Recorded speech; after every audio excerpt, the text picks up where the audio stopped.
Nini kinaendelea kwa Mkenya Mohamed Bajaber anayekipiga na Simba Sports Club? Ana majeraha au Msimbazi walikurupuka katika usajili wa mchezaji huyo kutoka Kenya?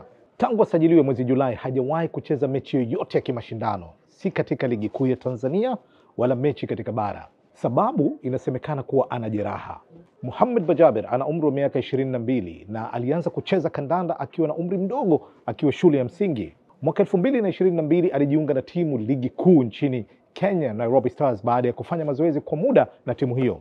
Katika mechi yake ya kwanza akiwa ndani ya uzi wa Harambee Stars alifunga goli la kusawazisha dhidi ya Gambia na kulazimisha matokeo kuwa sare ya 3-3.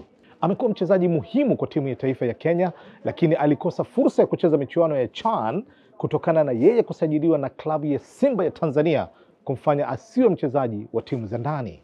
Kabla ya kujiunga na Mnyama alikuwa mchezaji wa mabingwa wa ligi kuu ya Kenya Police FC.